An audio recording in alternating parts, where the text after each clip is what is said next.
ಶ್ರೀ ಪರಮಾತ್ಮನೇ ನಮಃ. ಶ್ರೀಮದ್ಭಗವದ್ಗೀತಾ ಅಥ ನವಮೋऽಧ್ಯಾಯಃ. ರಾಜವಿದ್ಯಾ ರಾಜಗುಹ್ಯಯೋಗಃ. ಪಿತಾಹಮಸ್ಯ ಜಗತಃ ಮಾತಾ ಧಾತಾ ಪಿತಾಮಹಃ. ವೇದ್ಯಂ ಪವಿತ್ರಮೋಂಕಾರಃ ಋಕ್ಸಾಮಯಜುರೇವ ಚ. ಈ ಜಗತ್ತಿನ ತಾಯಿ, ತಂದೆ, ಪೋಷಕ ಮತ್ತು ತಾತನೂ ನಾನೇ. ವೇದಗಳಲ್ಲಿ ಹೇಳಿರುವ ಪವಿತ್ರವಾದ ಓಂಕಾರವೂ ನಾನೇ ಮತ್ತು ಋಕ್, ಸಾಮ, ಯಜುರ್ವೇದಗಳೂ ನಾನೇ.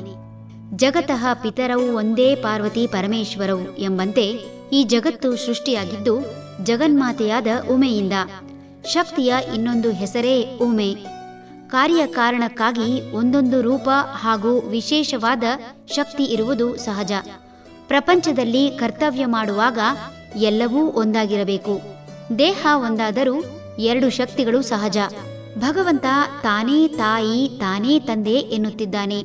ಎಲ್ಲಾ ಕೆಲಸವನ್ನು ಕೇವಲ ಒಂದು ಕೈಯಿಂದ ಮಾಡಲು ಅಸಾಧ್ಯವಾದಂತೆ ಎಲ್ಲವೂ ಭಗವಂತನೆಂಬ ಒಂದೇ ಶಕ್ತಿಯಿಂದ ನಡೆಯುತ್ತಿದ್ದರೂ ಕಾರ್ಯಕಾರಣಕ್ಕೆ ಎರಡು ಎನ್ನುವುದು ಬೇಕೇ ಬೇಕು. ಎರಡು ಶಕ್ತಿಯ ಘರ್ಷಣೆಯಿಂದ ಮಾತ್ರ ಸೃಷ್ಟಿ ಮತ್ತು ಲಯ ಸಾಧ್ಯ.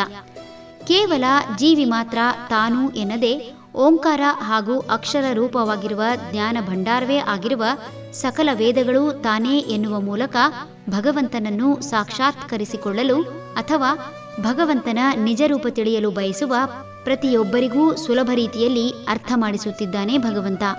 ಹರಿ ಓಂ ತತ್ಸತ್.